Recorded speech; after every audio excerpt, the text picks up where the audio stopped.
Hey, are you ready to grow your business? You have checked out the number one resource for business leaders, entrepreneurs, startup founders, and managers. And we're going to teach you how to grow and scale your business with real actionable steps. There's no fluff in this podcast. It's just good advice. Check out this episode. If you're a first-time listener, make sure you subscribe to the podcast. And if you enjoy this episode, leave us a 5-star review. Today's episode is with Seth Maniscalco.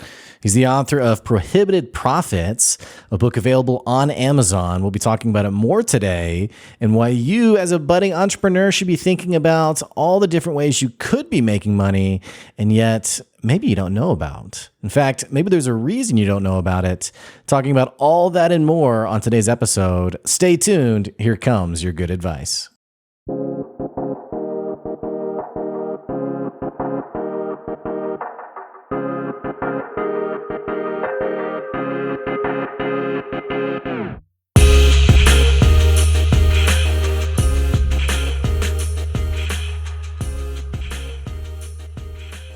Hey, welcome back to another episode of the Good Advice Podcast. Wherever you are today, whatever you're doing today, no doubt you've jumped into the world of entrepreneurship because one, you probably like the freedom it brings, but two, you like the idea of separating your income from that little paper check you get every couple of weeks, so that little direct deposit. You know, many of us who've become entrepreneurs, we know the excitement of the control of our own financial future, being aware of the opportunities that can drive our financial incomes and these side hustles and side gigs and all the cool things that we do that ultimately drives our creativity to become business owners. And it's hopefully why you listen to the podcast today. You're looking for new insights for your business. You're looking for new insights for your financial well-being. And we're talking about that here today. I got Seth Maniscalco on the podcast today. He does a couple of things. One of the things you need to check out immediately is he is the author of the book, Prohibited Profits, Unlock the Secrets of Wealth Hidden from the Masses. This book's awesome. You can check it out on Amazon. It's also down in the episode description below if you want to click directly to it.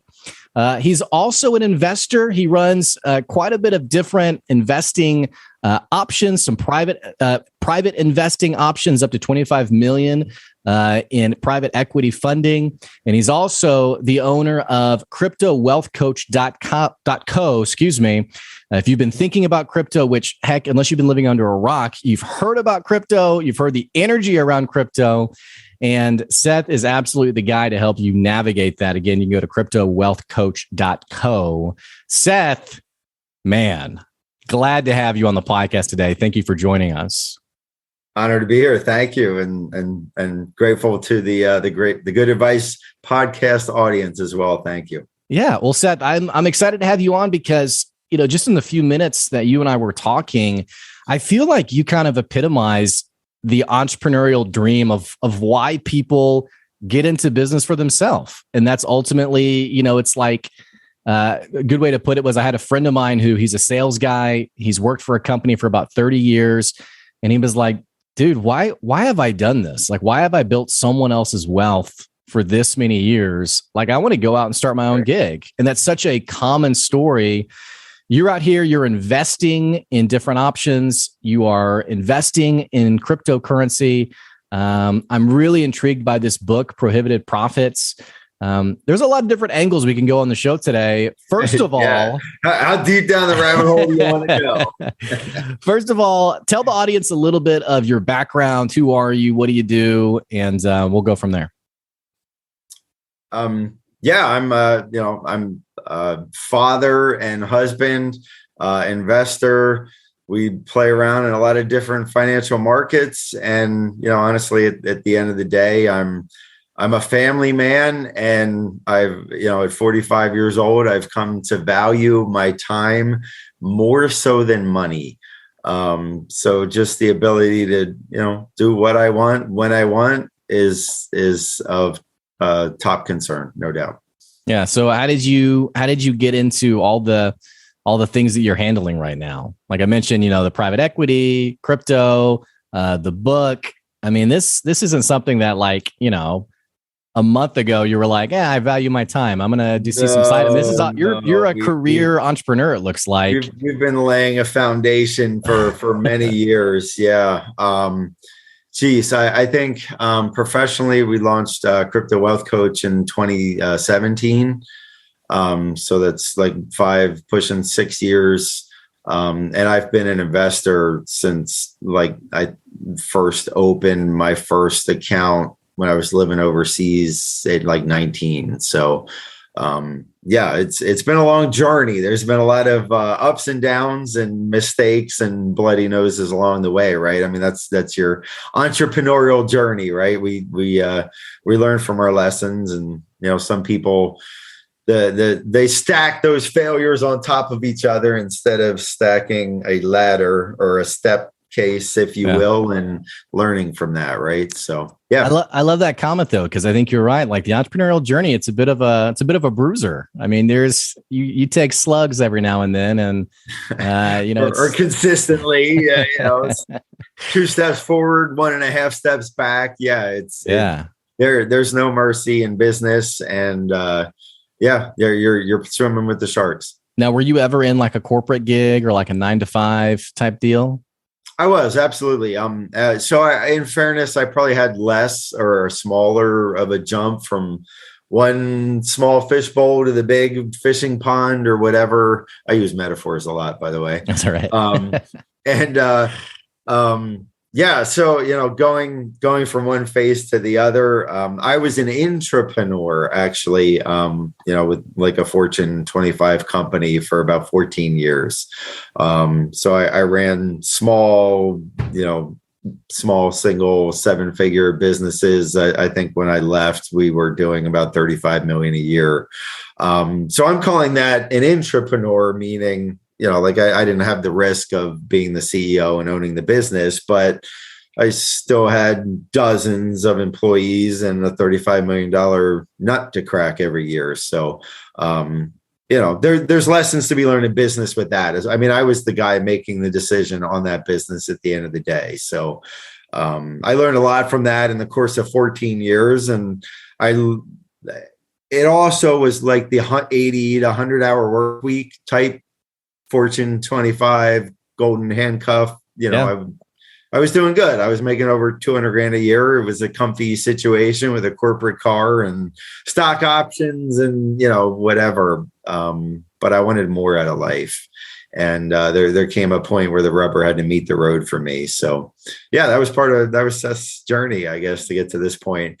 A few other little small side businesses along the way. And eventually I jumped, I saw the opportunity really that was cryptocurrency for me.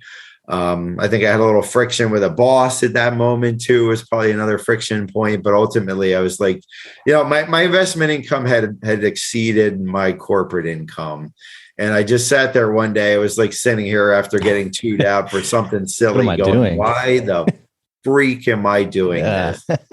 And here I am. And I love that story, man, because it's so relatable. I mean, we've all had that moment where we're in our career and, this psycho ego driven boss or, not to broad brush every boss. But we just all know that terrible, but we just know that person for me to be like, what the, we just know that person where they have a bad moment and they ream you and make you feel small. And you kind of start to think about, dude, I'm an adult. Like, what am I doing right now? What's your boss? Maybe he's making 20% more than you are. Come on. He doesn't know. He's not the end all be all. He's just trying to do his best too. And sure. It's stress, right? Like that corporate environment, and now you got to perform. And and that boss typically has another boss putting their thumb on them. And so. Yeah, it's funny.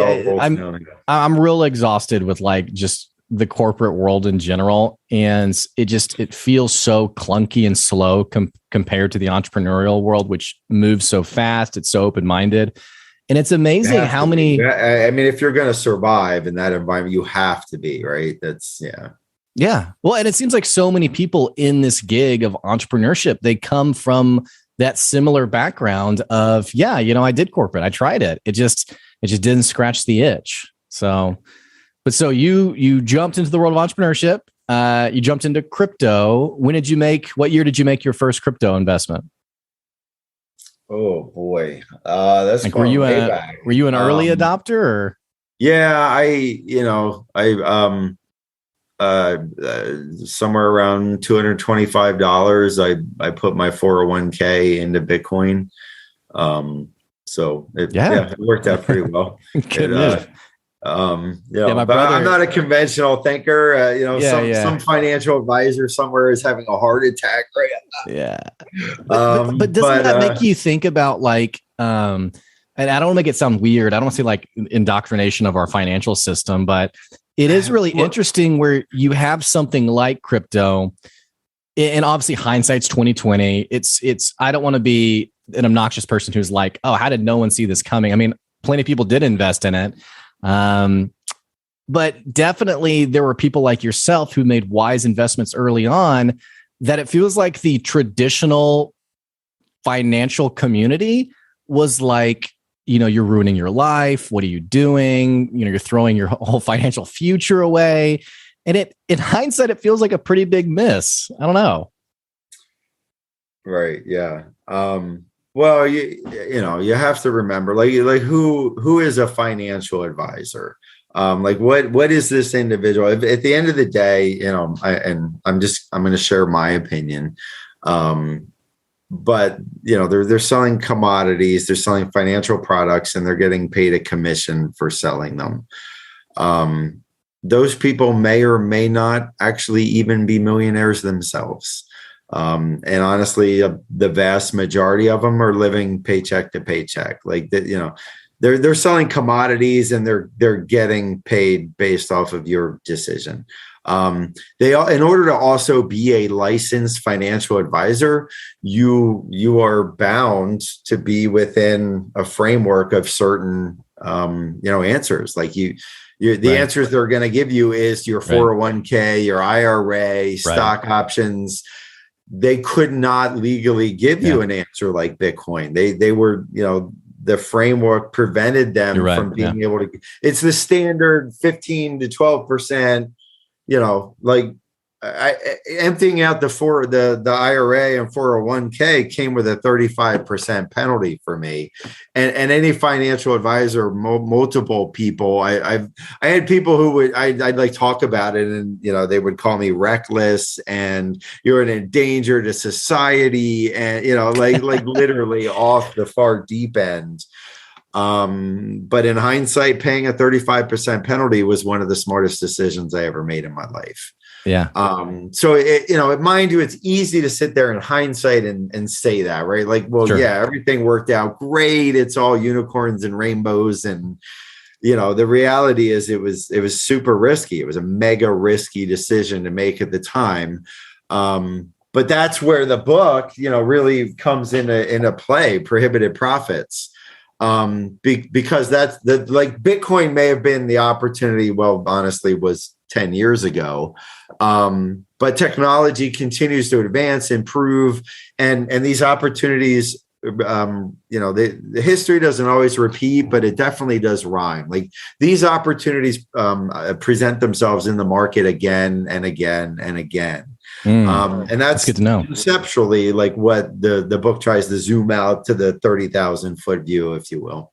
No, it's good insight because, I've heard people talk about Bitcoin and crypto in general as, the ultimate lost opportunity, there will never be anything like that again, yada, yada, yada. So you feel like there's not necessarily maybe as high buzz a topic, but do you think opportunities like this will continue to pop up where you can be an early investor and do well for yourself?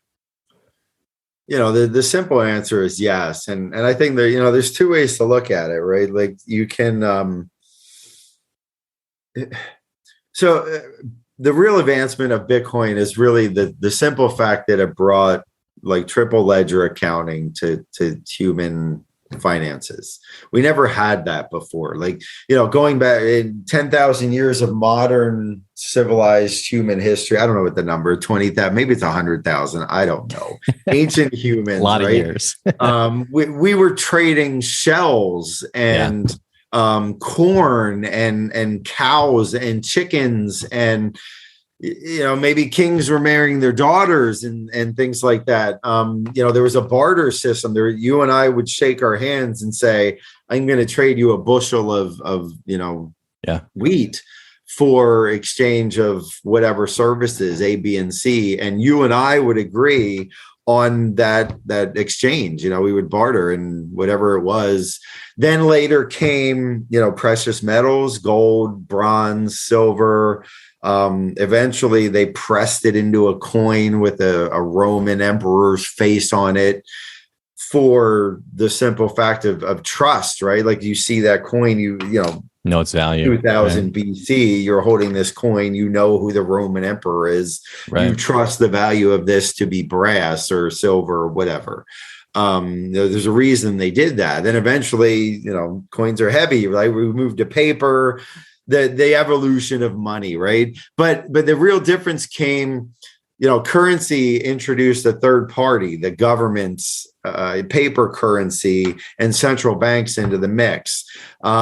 Your bank account with Chase Morgan or Huntington Bank or Navy Federal, if you're a military, whoever it is you do your banking with, there's an Excel spreadsheet of ones and zeros with your bank account, a dollar value sitting behind that website in that ATM somewhere. There's a centralized database that says you have this amount of money in your bank account. When we go and we do our taxes at H&R Block or whoever your local tax guy is, maybe you call mom and she does your tax. I don't know. There's a third party that enters into that scenario between you and the IRS. And this is what we call second level accounting, right? You now have a mediator that between you and I agrees whatever that agreement was, right? They mediate the agreement, whether it's your dollars in a bank account, a contract, or whatever that situation may be. Maybe it's your taxes. There's that second level accounting. Triple third level accounting now is, so the problem with having all your money in Chase is, well, multiple levels of problem. Your passwords can get hacked. Somebody within Chase can hack your database. Somebody with that ability to affect the database can be a psychopath and manipulate your account record to be zero and move all your money over to their account and wipe you out. That's a problem with a centralized focal point of failure, basically. How many times in the last, 20 years have you gotten, and the Good Advice podcast audience listeners here, gotten an email that says, "We're very sorry. We regret to inform you, but our database has been hacked by hackers and your personal social security number and address and credit card information has all been compromised. Sorry, bro. I have to assume that I am just screwed at this point with the number of emails. I mean, it's almost a monthly gig, right? I mean, and if it's not your account, it's like mainstream news of like, here's another big corporation that leaked a bunch of stuff. 20 million user account. Yeah. Like I don't even know if I can count that high at this point. That number is easily 100 plus for me. And the worst part of it is, I am a veteran. And I remember separating from the military somewhere, after September 11th in 2001. And it was like that year or the year, maybe 3 years later, I got an email from the U.S. government that said they had been hacked. Even the U.S. government couldn't protect my social security number 20 years ago. Yeah, we're all pretty much effed at this point. So I bring it up for the simple fact that any centralized, whether it's the government, meaning the U.S. government or the Russian government or the Ukrainian government or whatever 220 government bodies on planet Earth, it's a centralized government. It's a focal point of failure. They can get hacked. Your bank account can get hacked. Your Coinbase account can get hacked. There's problems with a centralized database from that standpoint. Triple ledger accounting has solved that problem. We now have removed the one focal point of failure. And rather than having Chase Bank be the focal point of failure, we've taken that ledger and we've spread it out amongst, for just round numbers, 1 million other computers on the Bitcoin and blockchain network. That right there is the true advancement that has happened with blockchain. Like, that's really the true human impact on a 10,000 year, 100,000 year, whatever modern history number is. I honestly don't know that number. It's big. It's like 5 or 6 digits. Yeah. But that's the real impact that has happened with Bitcoin 10, 12 years ago. And that ledger's totally transparent. I mean, you can see all the transactions on it. Ledger. Bitcoin is a public ledger. There are private ledgers. Bitcoin is public. But going from a second level ledger accounting to a triple ledger level accounting is really the huge impact. So, to your point earlier, yes, you missed that boat. Like Bitcoin came out at 6 pennies. We're somewhere around $45,000, depending on when you watch this podcast, maybe higher, lower, whatever. But we've gone up millions of percentage points of Bitcoin. So you'll get a kick out of this. Yes, you missed that boat. Yes. From a technological standpoint, Bitcoin is like a boomer crypto, right? Like, it's ancient at this point. It's old. There's better technologies. Bitcoin takes 10 minutes for a blockchain, if you will, to close. Newer technology operates on like nanoseconds, okay? Fractions of a second. The new technologies are closed. You can't your odds of hacking a blockchain in nanoseconds are few and far between. Doesn't mean it can't be done, but the technology improves. It constantly adapts and improves. So when we come at it from an investor standpoint, we're looking for huge market disruptors. We're looking for market moves. We're looking for positive indicators in the market that are going to make me win as an investor. Like, if I'm going to take capital and risk it in the markets, whether it's Microsoft or Tesla or Bitcoin, or, by the way, wink, wink, check out Sora, XOR. If you're a crypto guy, the decentralized future of banks is kind of a sexy project. I think we'll probably turn around 500% in the next 24 months or so.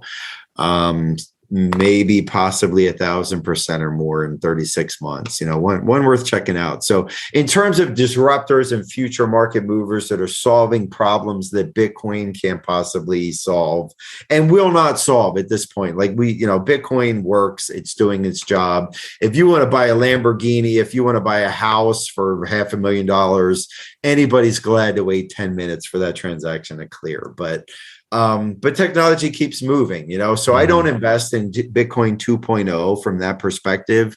I could give a rat's tail about Bitcoin 2.0. It needs to be solving a problem. It needs to be like Ethereum with smart contracts. It needs to bring something new to the table that's going to disrupt a current market and, give me the potential to win as an investor with ROI, right? I mean, for me, that's a capital investment. So those are the two kind of perspectives I would look at it from is my thought process. I don't think either one is right or wrong. I think both are right. It's like a yin and yang situation. So. Yeah. Well, and I probably came off a little too strong in the intro in the sense of, because people listen to the podcast who they're entrepreneurs.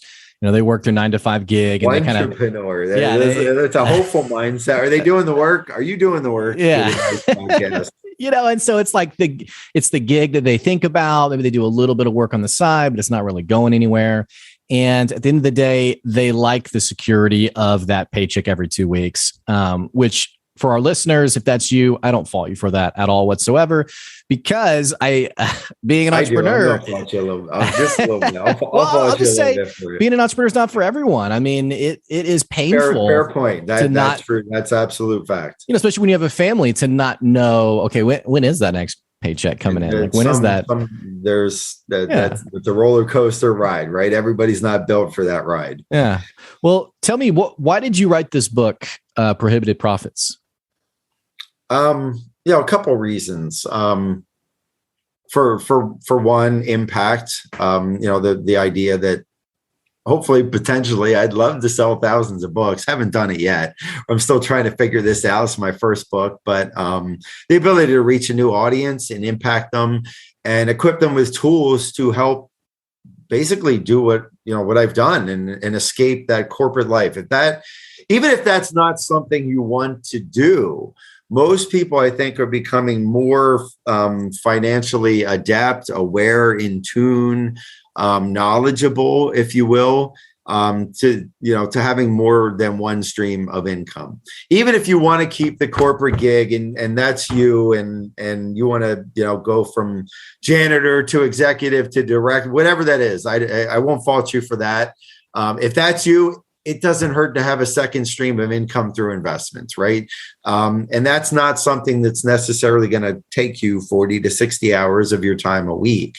You can do that in far less time per week and have a winning investment strategy, and one that will eventually compound and exceed your corporate income. At least that's where I'd like to get you to. So, well, the book looks great. I mean, I was reading the description of it on Amazon, and I thought, man, this is really intriguing. And this is a conversation that I think it's becoming more mainstream in terms of people being aware of the opportunity to earn money in a way they haven't thought of before. Like, I think, and I say mainstream because, like, for example, the whole GameStop situation that happened this last year, and people started to realize, like, oh, there is, like, I can get involved in investing and maybe turn a profit on it, or but I think it's becoming more and more eye-opening, people realizing I do have an opportunity to earn outside of whatever my day job normal gig is. Well, you know what?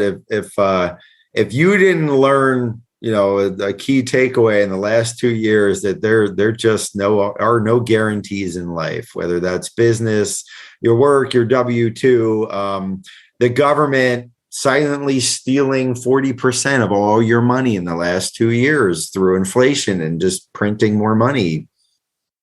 It just came in and pulled the rug right out from under your savings, by the way. But see, when you talk about that, let me ask you something, because let me say a couple of things. First of all, you're right. I mean, your buying power today is so drastically lower than it was a couple of years ago, and it's profound right now. I mean, everybody's feeling that, right? I mean, the price of gas has almost doubled, or it's like 60-70%. Everybody's feeling the pinch everywhere, on every level. Well, my second question with that is, or second thing I wanted to ask you was, you're obviously a money guy. You understand money. You understand earning money.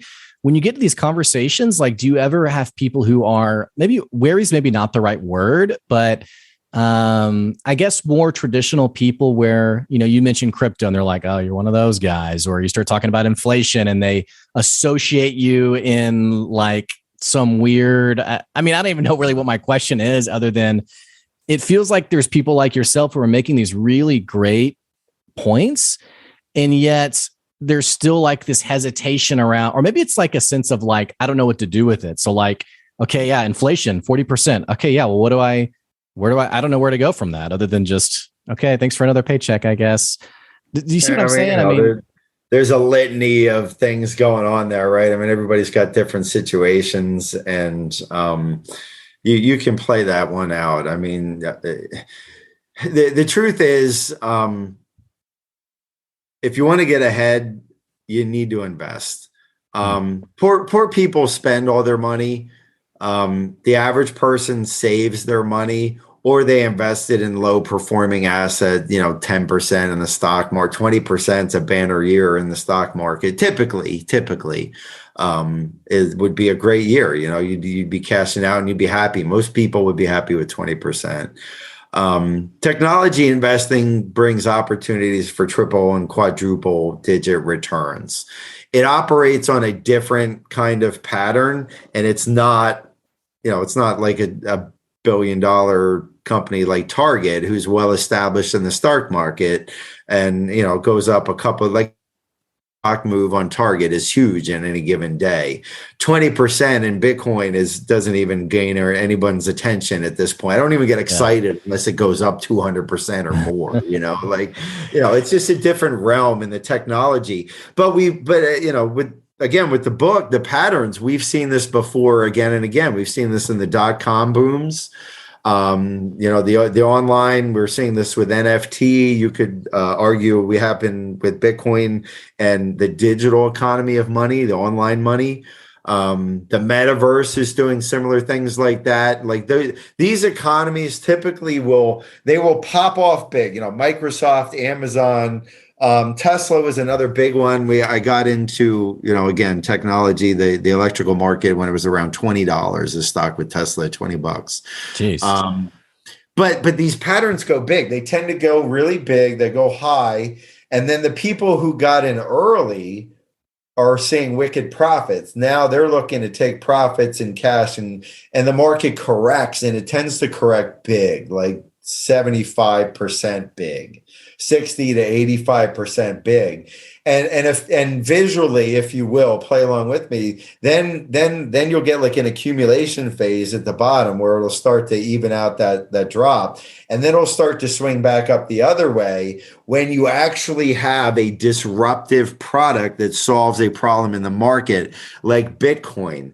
And whether you're looking at a situation like, this global situation, war with Russia and Ukraine, or you're looking at a first world government like the Canadian government, who tried to literally block and ban GoFundMe from protesters in a first world country. Like, some people think some of these problems are only being solved for remote Indian villages or African or, remote countries who don't have smartphones, right? Like, this is somehow solving a banking problem for people who don't have a bank a mile down the street, right? Yeah. Well, no, newsflash, it's solving real world problems here and now today. Right.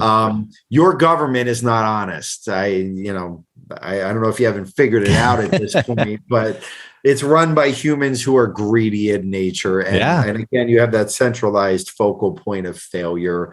And, here we are again. These lessons and patterns repeat themselves. Gold has been outlawed. Alcohol was outlawed. Marijuana was outlawed. Cryptocurrency has been outlawed in various countries. We're looking at psilocybin now, magic mushrooms. Like, these patterns in the market, and the people who were able to get ahead of them before anyone else, at the end of the day, made generational wealth.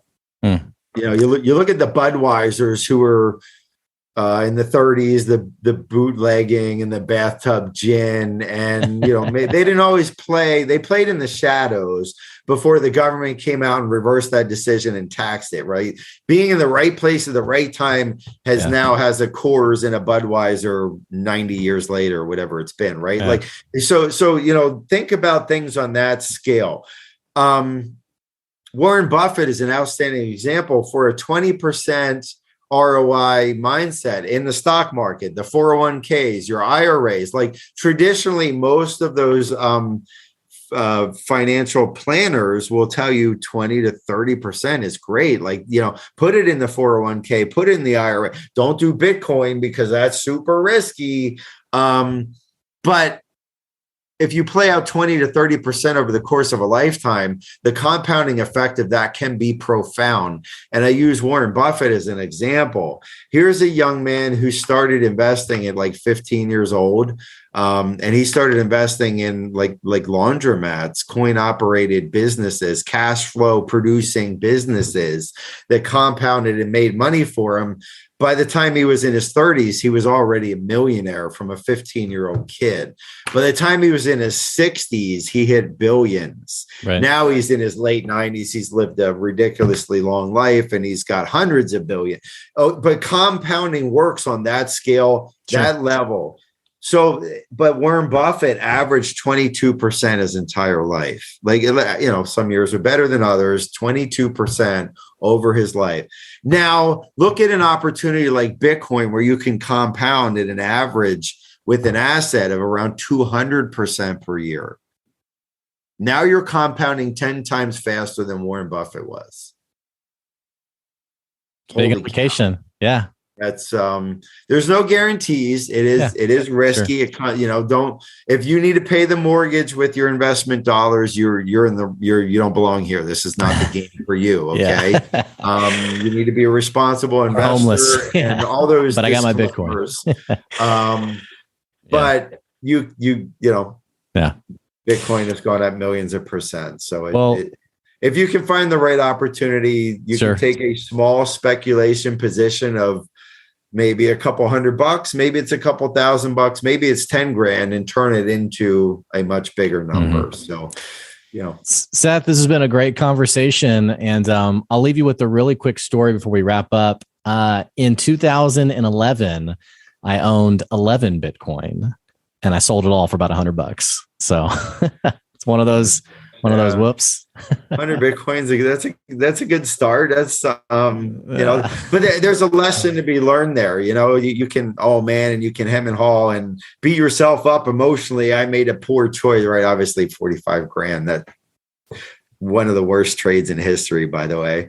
But there's a lesson to be learned there. You had it, you did learn how it, and you got in, and you probably still did make money, right? Even on 2011 prices. Yeah. I'm think I bought triple digit returns, right? Yeah. I bought it for like cents originally or something. So that you make triple digit returns in the stock market. You run, brother. It's going on the LinkedIn profile. So that's a win in my book. That's an absolute win. Yeah. But well, you're real kind. maybe next time the takeaway is when you have a real big win like that, keep 10% just in case profits. It keeps going. Yeah, I had a huge miss with Terra Luna. We made about 1,800% on Terra Luna, and I closed out my position. And man, I'm 18x. I actually did this with my investors. My investors made 18x. And we closed out, said, let's protect capital. We'll do Warren Buffett's first rule, always protect your capital. Rule number 2, see rule number 1. Don't forget rule number 1. Anyway, the son of a gun kept on 13,000%. And I had a hard lesson there. But the one I'm hearing from you, the one I'm going to reinforce for the Good Advice podcast, if you made it the last 40 minutes, don't close out your winners. Let your winners run, because they can have the potential to really run. So if you do make a good choice, keep 5%, keep 10% of it in there. And if it does run, great. If it goes to 0, who cares? You got the other 90% out. You're on a triple digit win. Life is good, right? Yep. So take that lesson away from both of us. Very grateful to be here. Thank you so much for the opportunity. And I'm looking forward to sharing this with my audience as well. Yeah. And I should have mentioned, people can follow up with you at your website, SethManiscalco.com. I also mentioned, it's going to be in the episode description below, CryptoWealthCoach.co. And again, the link to the Amazon page for Prohibited Profits, Unlock the Secrets of Wealth Hidden from the Masses. Seth, you've been an amazing guest. I so appreciate the time today. Thank you, sir. Have an outstanding one. Good advice. Take action. Jump. You got to move. Don't overthink it. You got to take a step forward. Well, you heard the man. So what are you going to be doing with your investments today and in the near future? Make sure you're checking out his links in the episode description below so you can get some good advice on your financial future. Also, if you've been listening to this episode and you enjoy the podcast, what the heck are you waiting on? Click the subscribe button, click the follow button so we can keep bringing you good advice wherever you are. And don't forget, we do have a Patreon page. If you like the podcast, you want to support the podcast, you can go to our Patreon at patreon.com/goodadvice. We so appreciate those of you who do support the podcast. And of course, we'll continue to thank you and appreciate you into the future. That is today's good advice. We'll catch you later. See ya.